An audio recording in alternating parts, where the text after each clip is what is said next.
Welcome everybody to my podcast, Big Little Small Talk. I'm Megan O'Hara-Sullivan and I love to talk, but I also love to listen. If you're new here, welcome. Thanks for joining me today. To Big Little Small I hope Talk. you enjoy the episode. My name's Megan O'Hara-Sullivan and we're talking to Jeremy Rhode from Jeremy's Book Exchange. Jeremy, thank you for being my guest today. Thank you very much for having me. Very excited about this. That's good. Look, when I'm researching for my interviews, I often look up, what's a good question to ask a author, or what's a good question to ask a bookseller. And this is, I swear, without a word of a lie, the question that came up for you.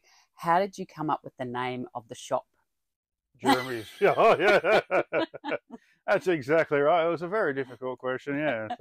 So Jeremy's Book Exchange. Okay, yeah, fairly correct, obvious. so. And then the next question was, who are you? So that's a pretty big question. Oh, wow. That's an extremely big question, isn't it, really? So very philosophical question, really, isn't it? So I'm just the guy down the street who loved books and didn't want to see them thrown into landfill anymore. So I started up Jeremy's Book Exchange just so people can do that. I'm a father of 4.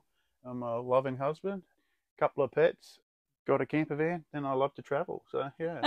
That's the world according to Jeremy. Yeah, that's exactly right. Or you're also known as the book daddy, aren't you? Yes, I have been called that, actually. It was quite a bit of a shock, actually, but yes, I blushed for a very long time when the person said that in store, so to her partner.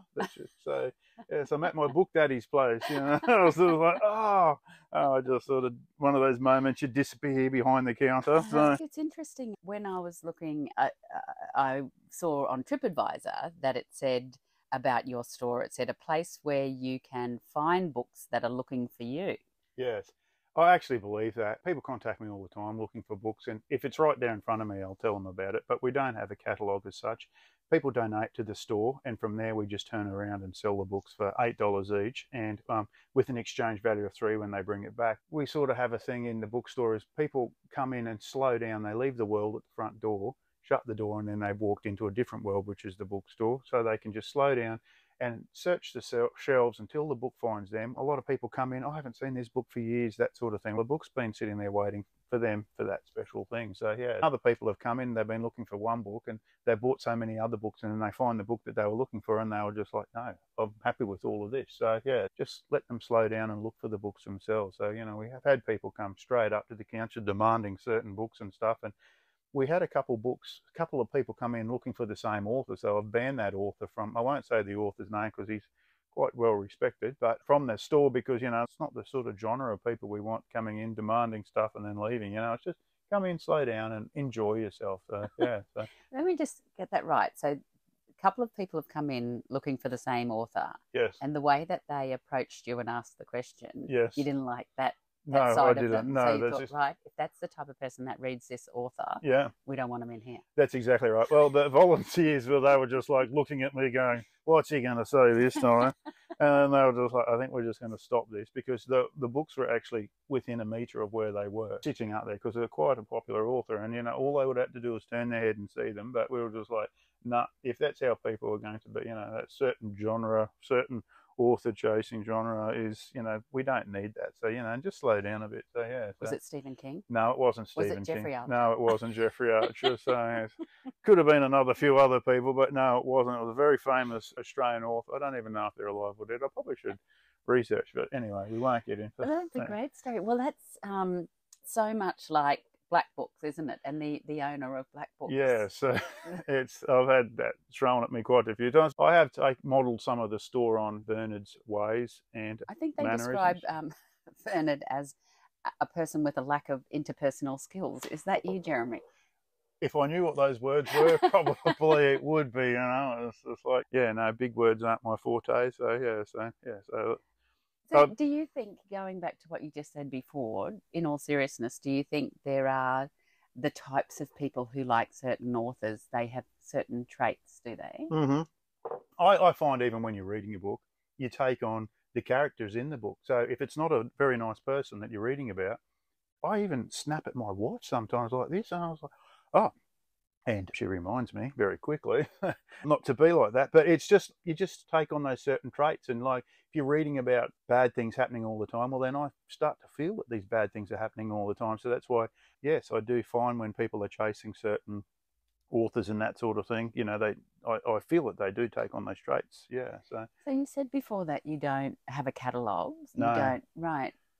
Do you know what's there or Well, not really? not really. Just as books come out, we put them in their certain sections. The volunteers who so kindly help out in the store, they go through and they're the brains of the place, I'll have to say. I just sit in the corner drinking wine and being rude to people or myself, one of the two. So probably more myself than anybody. They do all the hard work. They're the strength of the whole shop. You know, it's just a whole community of people coming in. And like, even people might bring their own books in that they're donating, and they'll go through and put them in the right spots for me and stuff. So, yeah, so, you know, it's fantastic, really.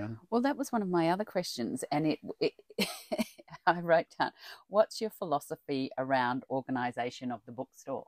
I don't have a philosophy. Just don't stand in the corner where there's just like a sticky spot in the carpet. So we put like a vase thing over that at the moment. So, but no, it's just, there's philosophy in every book too. So, you know, it's, yeah. So but tell me about the organisation. You say you put them in certain sections. Well, we just put them in certain crime sections, or if an author, you know, some authors like James Patterson, he's written hundreds of books, so we've just put all his books together. Nothing's alphabetically listed because my alphabet's different to other people's alphabets too. And it's quite hard to think, because we, like, if we sell a couple hundred books in the week, the shelves get quite empty and we have to shuffle and move things around and that sort of thing. So it'd just be a nightmare to try and do anything alphabetically or just things different genres and stuff. So we just sort of have them roughly placed, etc., in certain areas. But the book lovers who come into the bookstore all the time, they know their sections. When they bring their books back to donate, they'll sing out from the front of the store, bringing back 3 books, and they'll put them back where they got them from. So, because they know that, you know, otherwise I'll just be tripping over them for the next 6 weeks until somebody gets to them. So they just put them back and they just stick to their section. We had one old fella, he comes in most weeks. He's only been on one side of the bookstore. Oh, I should go over this side. And I was just like, well, you know, like, don't get too excited, mate. So anyway, that's exactly right. Yeah. So he's pretty, they're amazing bunch of people. Well, I want to talk about that community, because that's so much a part of it, isn't it? But can we go back to the volunteers? So how many volunteers roughly would you have, do you think? We have a small group of the people who come in regularly, like 3 or 4, but we do have other people too. You know, sometimes there might be 10, you know, for the month that come in sort of to help out sort of thing. But, you know, it's probably less volunteers, but more book lovers. You know, they just love books and they're passionate about them. And who doesn't want to spend time in a bookstore, you know, talking about books? Because, like, if you read a book and you go to talk to your friends about it and they're not book lovers and stuff, you sometimes even wonder why you're friends with them, you know. But if this is Jeremy's Book Exchange, somewhere where you can come in, you can discuss a book that you're talking about. And, you know, it's especially on Saturday when the volunteers are in store, you know, the ones that put in the hard yards, they've got degrees and all that sort of thing to their name, and they've read thousands of books, and, you know, they know. And if you brought in, okay, this is what my reading genre is, and someone donates, well, they'll say, okay, over here's your section and that sort of thing. So they're absolutely amazing, what they do and how they continue to do it. And it's getting bigger too. And we've had a lot of younger kids come in too. I won't say kids, I'll say young adults,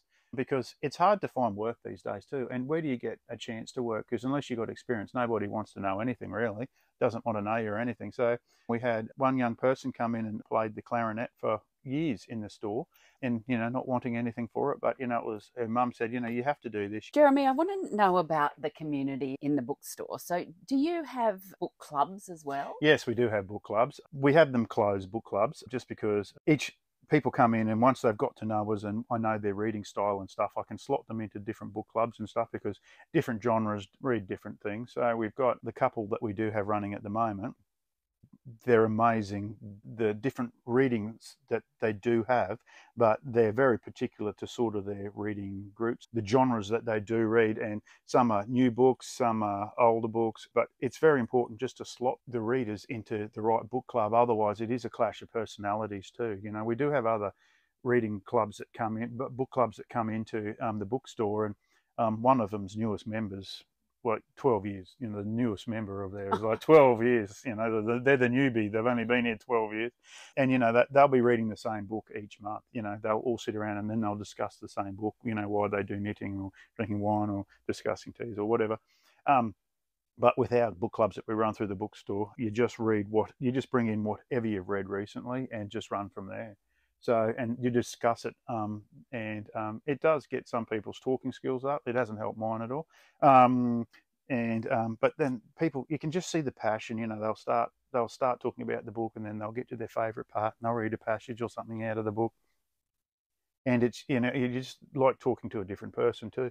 You know, it's when they, you know, just the passion that flows from the people when they start reading. It's just amazing. And talking about a book, especially if it's changed their life, you know, it's especially. And then if one of the other people in there say, and we do have authors in there, say, hey, oh, if you like that reading style, why don't you try this new author? And they'll try that author or an old author, and then it will from there it will just like spider web away to having another million books open up to you that you feel like reading at the time too. So. Are the book clubs, how do they work? Like, do they have them in your store? Yeah, we had the book closed, clubs in after the book stores closed. People just come in and we sit down, kick the books off everywhere, or make piles of books to sit on, one of the two, and then, you know, and just start discussing the books. Who leads the discussion? Because, you know, some book clubs disintegrate into, you know, what you're doing on the weekend and whatever. Are you in charge of leading the discussion? I wouldn't say I'd be in charge of it, but, you know, I keep it on track a little bit, yeah, or they keep me on track. So, yeah, because, you know, I'll start wandering off. But we generally have about 10 or 15 minutes first where we do catch up. And then then we go and sit, and you don't discuss the book prior to that. You just discuss everything that's been going on. And then when we sit down, we just discuss the books then. Yeah. So, yeah. And how many book clubs have you got? And what there's are the different two genres? At the moment. So, well, fantasy, hardcore fantasy, there's smut, that was an eye-opener for me in many ways. And I got some searches on my search engine that I probably don't want, but, you know, trying to work out words and stuff, and, you know, I'll be trying to work it out, and then someone would see me do it, and they'll say, it means this, Jeremy. And I was, oh, thank you. So what exactly is smut? Smart. Well, it's. Should I ask? Well, no, don't. Just look it up, and you put it on your phone. You know, search it. Yeah, that's exactly right, and watch what comes up after that. So yeah. So no, it's just some of it's just fantasy. You know, where they can shape change and that sort of thing, and different planets and all that. It's actually quite eye opening. Some of the just ideas that come from the book, not from that aspect, but the aspect of, you know, interworld planetary alignments and how things work, and, you know, it's the politics of it all, I guess, because everything reverts back to politics, I guess, unfortunately, but fortunately, so in scary times. Well, just after the what's happened in America in the last Thursday is exactly fairly scary. So, yes. Just explain to me how you started to say before about how a book exchange works. So people come in, they donate to the store. Every book in store has been donated. So when a family member passes, or they're going to move, or when they've read all the books and they no longer want, what do you do with them? You know, they're great books. You know, these are some of the books that have come in. You know, they're like brand new books. Fantastic book too, by the way. You know, and then Biggles, you know, they're all in good condition, etc., etc. So, but what do you do with them? You know, you've got a lot of enjoyment out of it. And Marie Kondo wrote a book about it. You know, you donate it on. So joy. That's exactly right, and you know, give that joy to somebody else, and that's what happens. People, we get it, we sell it for only $8, because, you know, books do get expensive if you ever bought books in airports. So especially in, you know, a different, you know, foreign currency. And the exchange works when they bring it back. It's $3 in-store credit off that purchase. So if you don't want to keep the book, you know, you can bring it back in and put it out, and that's a couple of dollars off your next purchase. So yeah, it's really good. And that way, people who have downsized, you know, moved into smaller units and that sort of thing, you know, who still love reading. We get people, one lady, she comes in, you know, she reads 7 or 8 books a month. And she's glad because, you know, I don't have to keep these books at home, and I know where they are if I want to read it again. So, yeah. Why would people come to the book exchange rather than go to the library? They're voracious readers, do you think? Yeah, I've got a couple of different mindsets on that. I go to the library too, but you don't get to walk around and fondle the books and that sort of thing as much as what you can. I went to the National Library, and you just got to type the name into the computer, and they'll bring the book over there for you the afternoon. That's books about feel, touch, and smell, which is most amazing. And if you like the book, you get to keep it, you know. They take a bit of a dim view at the library when you keep books and you don't take it back and you go and ask for more. Trust me on that. So... Yeah, so is there a black name? Yeah, there is. Yeah, so anyways, this is why I move so often. So. You're on Big Little Small Talk, and we're talking to Jeremy Rhode, who is the owner of Jeremy's Book Exchange. Jeremy, whereabouts is the book exchange? And have you always been in the same location? Yes, I have. It's an amazing spot up opposite the university on the end of West Street, in a little shopping centre called the Uni Plaza. Jeremy, you said before that your alphabet is different to other people's alphabet. Can you Yeah, talk to me? I'm actually dyslexic, so horrendously dyslexic. So that's why we moved to Toowoomba. I was born in Moree, and Dad's friend that he went to school with realised that Dad had learning disabilities. And back in my father's day, you put the dunce hat on and went in the corner. But Dad's friend became a school teacher and became then a principal, and then said, this was a long time ago, and he's just set up for some education classes to help people with learning disabilities, because it's the lady who he got involved in that, she won some awards for working with myself, my sisters and my brother, just for because it was real cutting edge back then. I think it was called dyslexic and a spastic class or something, which was absolutely horrendous. But so you started to say, so you moved to Toowoomba for that specialty? Yes, we did. We moved to Toowoomba for that specialty schooling, and because you just couldn't get it anywhere else, So in small country schools and that sort of thing, it wasn't available then. There was no teaching. The teachers, just didn't have time to, if you had learning disabilities, well, you just get kept down a grade, So, and fortunately enough, they had enough good people at that school, and they worked together, that we started to really go forth and learn, really. So because they taught us a different way, which wasn't the standard way, which opened up a lot of doors. Yeah, so. I mean, it's no small irony then that you then go on to own and love reading. So was reading really difficult for you as a younger person? Tell me about it was how your mother decided. What did she do with the TV? She gave the TV away because we were never doing our homework or anything. So yeah, she gave that away. So yeah, so she gave us a couple of chances, and we weren't. So Mum gave the TV away to, I can't remember where. Oh, I think it was like anyway, and So we no television in the house meant that you had to read. We had to read. That's exactly. Well, it was. She was hoping we'd do our homework, but that didn't work. So it's just like it still didn't do the homework. But yeah, either you were bored, so you wanted something to do, so you read a book. We've always had a bit of a love of reading in the house, because like Mum would read to us, like when it was time to do the dishes, like Mum would read quietly to us out loud, and so if we're making lots of noise doing the dishes, we couldn't hear what she was saying. So.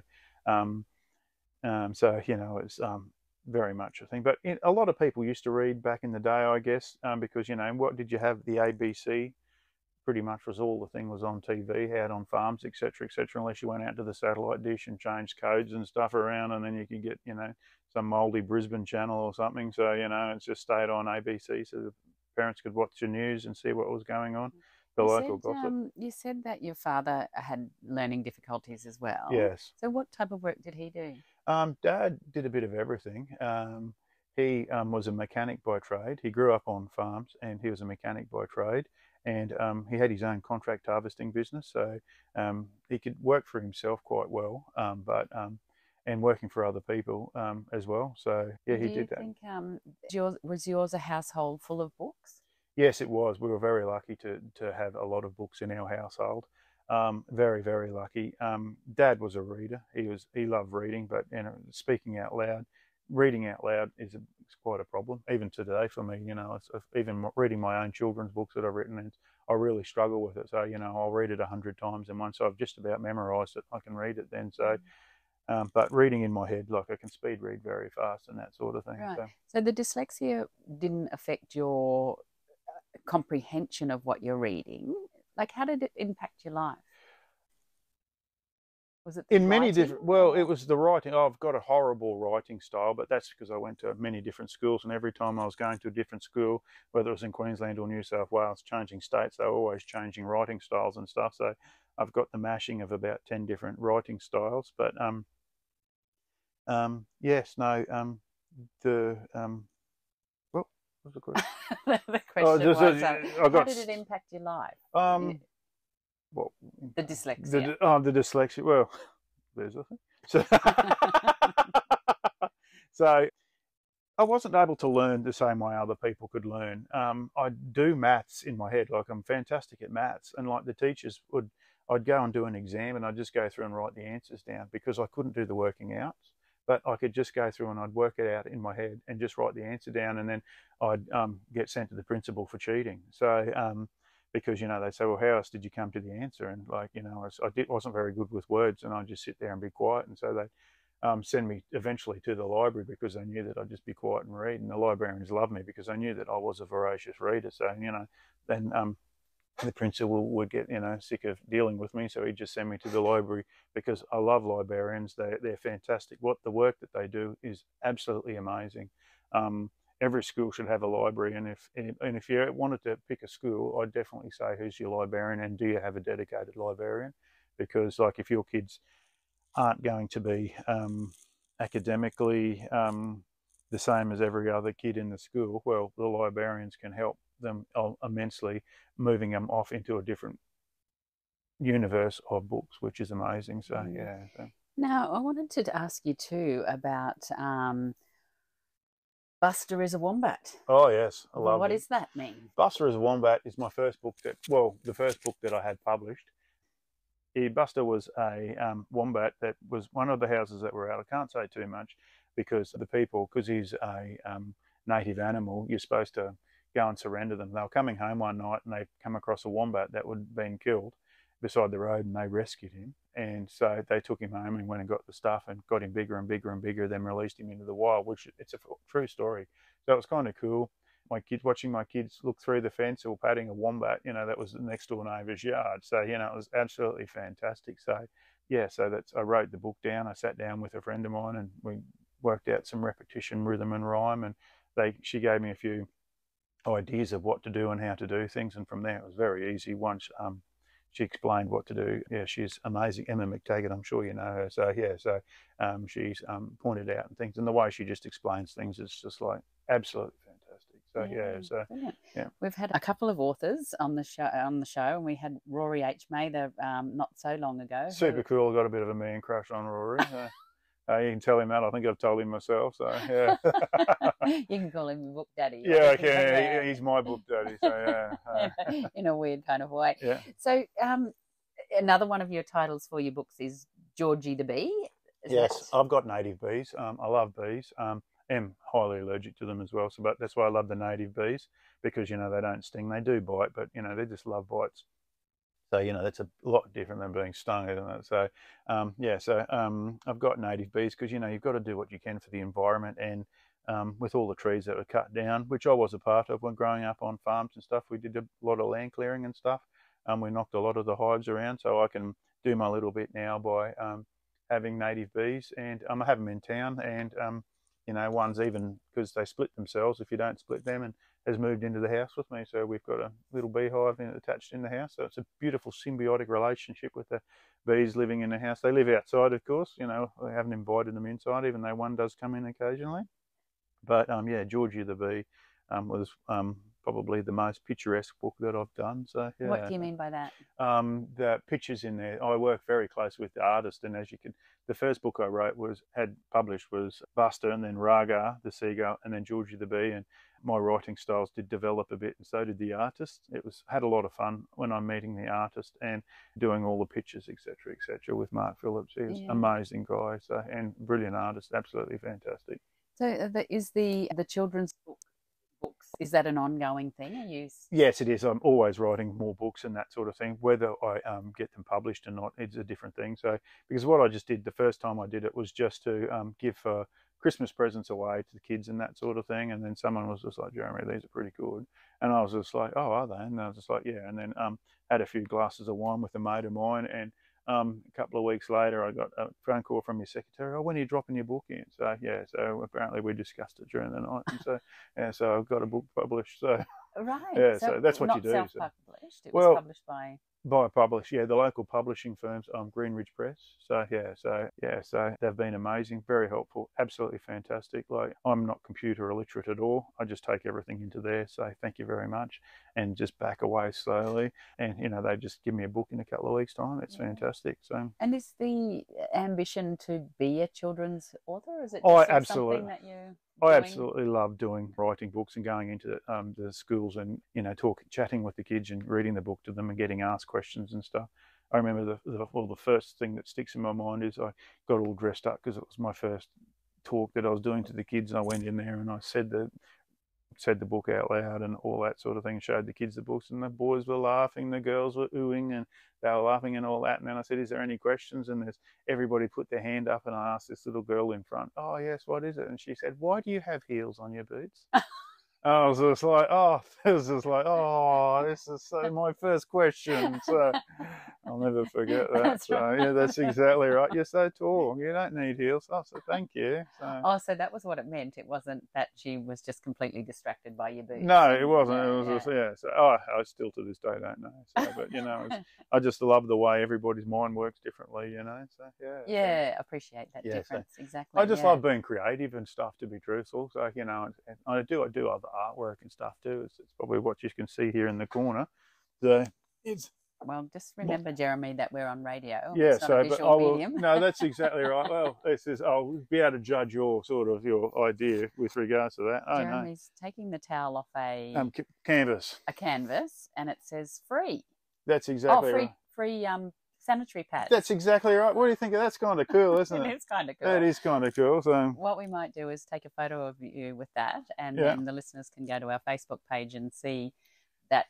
So is that a piece of your art? It is a piece of my art. Yes, it's I was actually living in my car for a short time, and years and years and years and years ago, because I'm a tight ass and I was in between houses. So, and I was discussing this with a friend of mine who was homeless for a while as well. So I probably couldn't call it homeless really, because it wasn't. It was just that. And I was saying, it was very difficult, doing all that. So he said, well, you actually, it's period poverty. And to me, I'm not the smartest person. Yeah, going through a period of poverty. And she just was like, oh, Jeremy.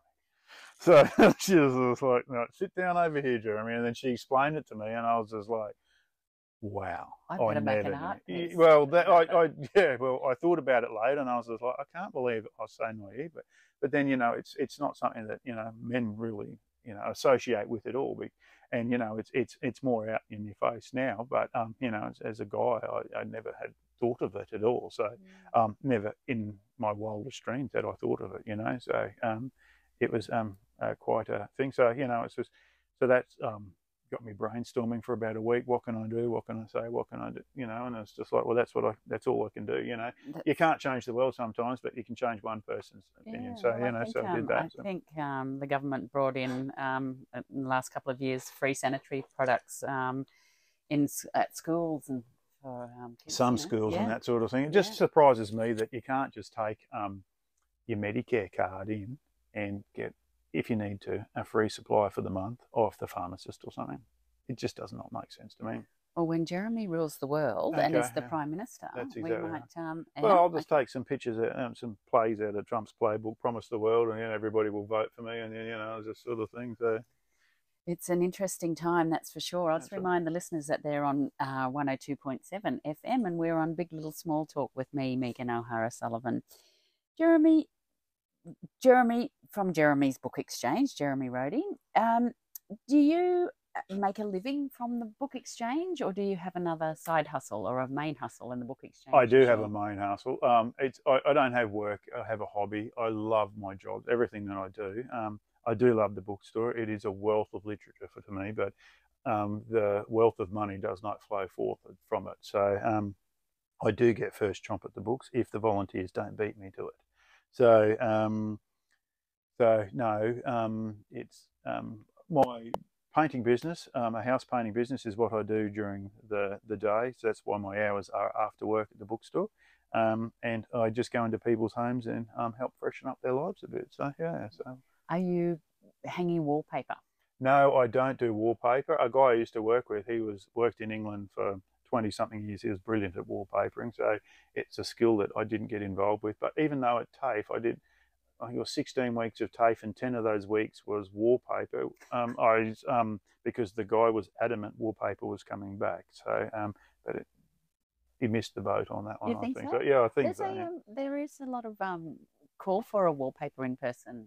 Yes, there is, but wallpaper and me we're just not on the same level. So, there's experts and they're wallpaper experts, and there's Jeremy. I'm really good at house painting, not wallpapering. So, yeah. So. Well, I always tell the story because my father was a house painter, that if I ever meet a painter, my sisters and I stand disarmingly close to them because we love the smell of paint, because it reminds us of Dad. So yes. If I get a little bit close to you today, don't think I'm too creepy. Jeremy, tell me, going back to the book exchange, what's a TBR? To be read. To be read. So where do you put what's the TBR? TBRs of piles is when you buy like lots of books. I don't know if you've got a book addiction, but some of the people who come into the bookstore is a lot like me, buying books and reading books. Sometimes they're two different habits. And so what you do is you go and buy a book and take it home to love it. And unfortunately, it just sits on the floor until you're ready to find it, or it's perfect time in your life to be read. So a TBR is a to be read pile. Is it on the side of your bed, on your bedside table? No, it's normally on the side of well, yes, but also beside your bedside table, and then down beside the sofa, that you put your cups of tea or cups of wine on, and then you just sort of, you have got your bookshelf, and that can be full of your TBR. So, it's kind of quite a few places are in your car. I've got one in my car, in my camper van, I've got a whole shelf, and it's just, my wife would like to be able to put extra cutlery and stuff to take away camping. Well, I've got, quite a few books in there just in case I finish reading all them and I can't get to another bookshop. So, I think I might have a book problem there. So you might need to go to Books Anonymous. Books Anonymous, yeah, that's exactly right. Hi, my name's Jeremy and I've got a book addiction. So that's exactly right. And everybody, hello, Jeremy. So we'll try. Well, what are your reading preferences then? I have a lot of different reading preferences. I've got quite an inner circle, and they're always telling me what to read as well, because they know where I'm at, and reading a good book at a shit time in your life can really help as well. Reading a book at a good time in your life can really help, and sad times, glad times, it's a book's always there for you, and but you just have to be careful you don't take on the character. I know actors, when they go out and do acting and they have to become that thing. Well, reading a book is a lot the same, because you're investing. So whether if you're a fast reader, 2 hours, if you're not, 30 hours of your life into that person, and that reading a book does change your brain a little bit too. Someone come in store here, far smarter than me, explained it all to me, how it rewires and that sort of thing. So it's learning centers, and it's just amazing. So you just got to be careful with regards to that too. So if you start reading a cult book or something. Turn into starting my own cult. It's just, you'll end up with like a bookstore or something. So. One of those two. Yeah. Do you think that bookstores are a dying thing? Everyone's always predicting the end of the world because of whatever. Oh yeah, well, there's a lot of books written about that, Fahrenheit 451 and all that sort of thing. Burning books and that sort of thing. I don't think books. I think online has really knocked us around, because you can buy books offline very quickly, cheaply as well, and they can be delivered to your door, all that sort of thing. But they're quite expensive. What do you do with the books when you're finished? And also, the AI can tell you what books that you probably should, it thinks you should be reading, or what its sponsors tell you should be reading. But that's not probably sometimes the books that you should be reading. So it's coming in and letting the book find you. I've got a very deep story here that I could probably say. There'll be no names mentioned or anything. So a lady, she come into the bookstore and she said, I just love bookstores. And I was like, oh yeah, they're great, aren't they? And she said, oh, can I tell you a story? I said, of course you can. And she told me a story. Her daughter had contacted her and said that bad things were, she was sick of the world, etc., etc. And unfortunately, she was going to move on. And the mother said, well, if you move on, so am I. And then the mother, she was just devastated, because, as you are, it's when this happens in your life. And she said she just walked. She had no idea. She just couldn't sit still. So she just started walking. She just walked for hours, and she ended up in a little bookstore, and someone came up to her and said, "Are you okay?" And she's just like grabbed the book off the shelf, and she's, oh yeah, I am. I'm just looking.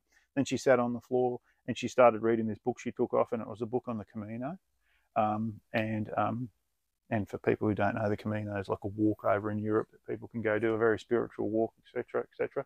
And she sat down and she started reading this book, and this book started to change her life. And then she said, okay, she contacted her daughter and she said, look, okay, I'll help you with whatever you want to do, but I'm going to sell my house and all this sort of thing, and we'll go and do this walk first, and then we'll discuss what we're going to do. And and the daughter said, yep, okay. And they went and did the Camino together, become best friends, and sorted all their problems out. And there is no, in life, there's never a happy ever after, but it's they got through the day, and that really changed their life. And that's, the book found them on that day, as far as I'm concerned. Whether it was superstitious or whatever, it's just, or it was a coming together of a million different things. That's one of the many stories that I get in the bookstore about how books have changed people. And even my own experience, I read The Salt Path by Rhode is an amazing book. Someone in book club actually recommended it, and I picked it up, and some horrendous things was happening to this lady. And then I get the phone call from my dad, and he's got cancer, and I'm like, oh crap. And then he tells me that he's only got weeks to live. And now this is a man that I go out there and he's still happy, chipper, and how could you have weeks to live, Dad? But I kept reading the book, and it was just amazing how that book helped me through that time, because bad things were happening to this lady and her partner as well, her husband as well, and how they just kept going and going and going, kept walking. If it's that dory fish, just keep swimming, just keep swimming, just keep swimming. It's just how a book can just show you what other people have gone through in their life and how you can continue to go. And just the writing style of Rhode and that sort of thing was just amazing. And that's one of my many, many, many personal stories that I've had with books. This got me through that time of, and just kept me going and that sort of thing. And the people who have read The Salt Path by Rhode and her other couple of books, they once you've read the book, you can't but not recommend it to people. And so let's talk some more about that community of people that come in and the regulars. Do you feel like part of your role at the Book Exchange is sort of part counsellor, part, oh, absolutely. sounding board? Absolutely not. Never take my advice on absolutely anything. It's just it's read the book, not listen to the person who sells it. It's just sometimes maybe just listening. I think that's a big thing to people. So just listening to what they're saying, really. So that's very important. Do you ever get sort of quite unusual people come into the store? Can you think of a story? Yeah, you're asking me, is there unusual people? If someone comes in who's got a 9-to-5 job and they're rushing up to the counter because they're so busy in life and they need this author, there's something wrong with you, mate. So they're the unusual they're ones, the unusual ones in the bookstore. So you know what, we've got absolutely everything in the bookstore, and people coming through the bookstore, and I would not change absolutely any of them. So yeah, so they're just amazing. So we're all evolving together, so all transitioning together. How long did you say that you've had the bookstore for? At this Book premises, Exchange? probably about 5 years. Yeah, 5 and a bit years. So, and it was opening it was in my garage to start with. It was there for quite some time first, but it just got too busy, too packed, and apparently you got to keep stuff inside your house, not just books. So, yeah. so Rima has it. Yeah. What are your earliest memories of going into a bookstore?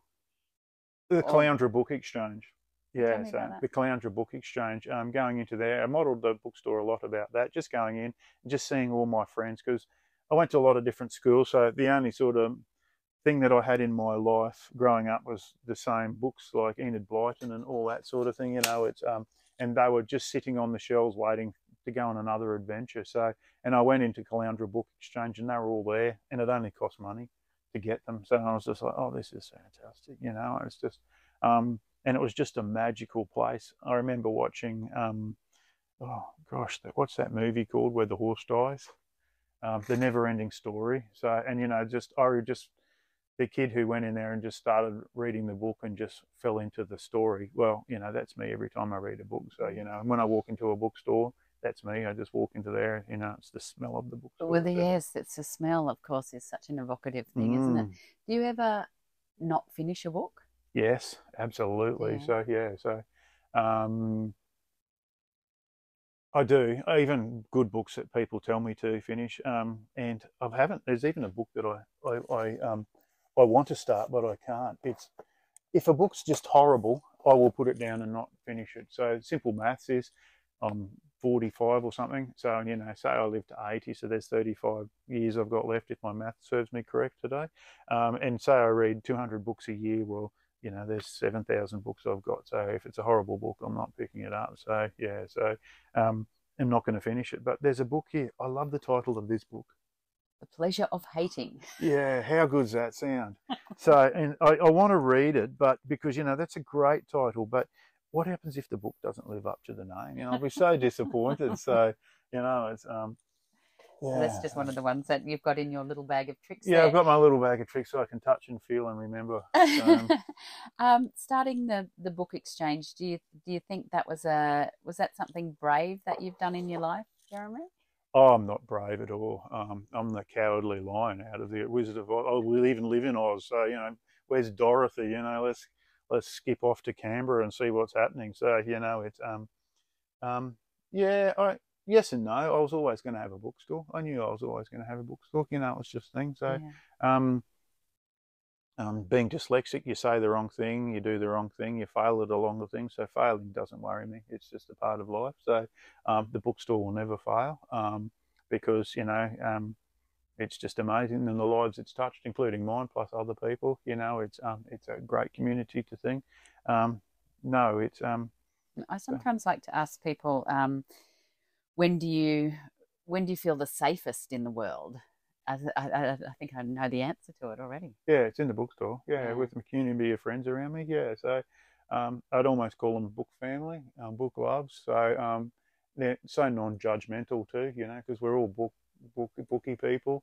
Because you're going to a bookstore because you're looking for books, and we all say the wrong words because that's how you read the word, not how the word's said.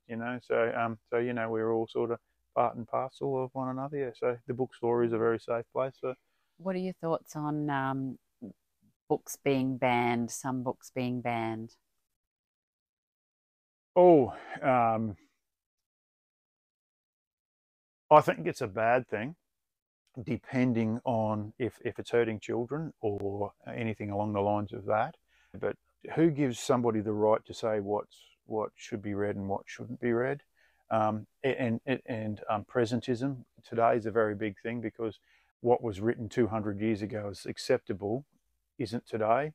Like the Sammy stories, about the story Sammy stories. I don't know if you ever read them. It was about I grew up in a lot of Aboriginal communities, and they had the Gollywog doll because that was the first black doll that they had. So they had an attachment to that doll because it wasn't white. It was black. It was like them. And so, it's, I remember reading the Sammy stories in one of the libraries that we went to, because the librarian had that there. And I think it was her who gave me that book before we left the town. And it was just a thing of beauty, but it was written at that time too. So, and like banning books, I don't understand how somebody has the right to do that. It's I think we can learn so much from ourselves by past mistakes. If they are terrible, changing words, etc. Yeah, well, if that reinvigorates the passion for the book, yes, do it. Because a lot of words that we use today had changed from what they were. So change words, etc., in there. But the other, if you want to be a purist, those other books are still out there too, because in another 200 years, the words that we use today will be changed again. We'll be looked back at, even like reading To Kill a Mockingbird, some of that writings in the literature in there is absolutely horrendous, but it's what was needed to get it done. So if we go changing that, do we change the story as well and change the ideas that it's done as well. So Jeremy, you said that you moved around. You mentioned a couple of times you moved around a fair bit, and you were in these Aboriginal communities. What were you doing there? Was that with your mum and dad? Yes, it was. In Aboriginal communities or just outside of them. Like we lived at a town in central Queensland called Juringa. So it was there was quite a lot of Aboriginal kids in that sort of thing there too. And we also, mum and dad had the contract to service the vehicles at Warrabinda, at Warrabinda, which was just a couple of hours away. But we used to go there. So on weekends, I'd find myself, walking around in the communities, having fun, having a chat to everyone, just being one of the people running around, kids, young adults running around, having fun, so getting into trouble. Why does that not surprise me? And listen, I'm running out of time, unfortunately. I always like to ask people who come on my show who their favourite royal is. Oh, the Queen who's just passed recently. She was a hard worker. She kept going for so long.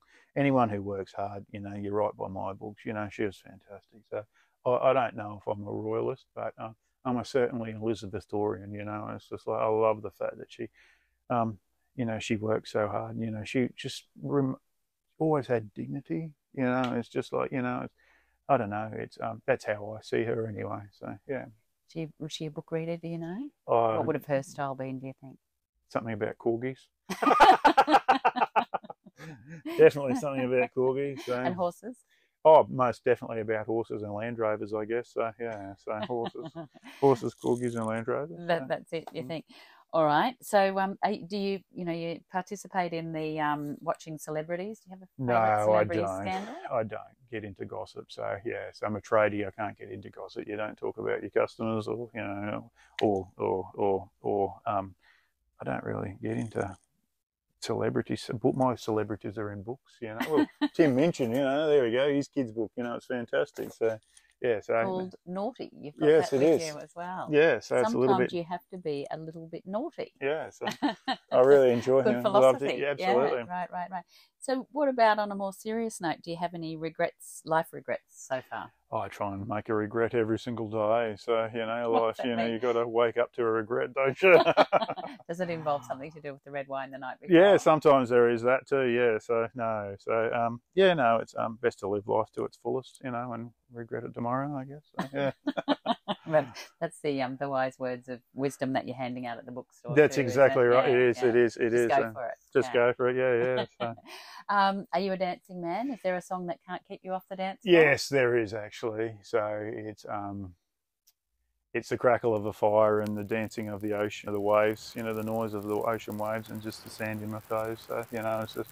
It's just nature. So I can dance all night to nature. So yeah. So is that okay to say? That's beautiful. You sure? I've never heard. Never had a response like that. Oh, before, okay. So well, there we go. So maybe the crackle of a fire too in there. So yeah. So yeah. Well, I don't know what song Leroy's going to pull up to be able to play with that, but maybe just a little bit of ambient nature noise. Yeah, there we go. So yeah. Jeremy, it's been lovely talking to you and hearing about the book exchange. It sounds like something out of another world. I don't know whether it's just because you've painted the picture, and it does seem like black books right here in Toowoomba out at the Uni Plaza. We'll have to come down and what are the hours again? Tell me again. It's open Tuesday, Wednesday and Fridays from 4 p.m. till 6 p.m. So after work, and also 9 to 11 on Saturdays. Mm-hmm. So yeah, those are the hours. So. I'll be down there and we can impart some of your wisdom.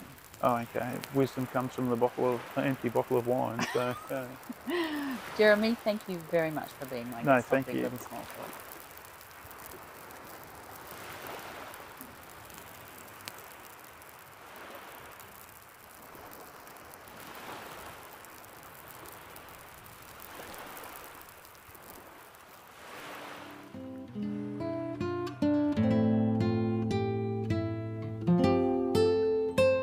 That's it for this week. Thanks for joining me on Big Little Small Talk. I hope you can make the time to join me next week. If you've enjoyed this episode, please subscribe on your favourite podcast app.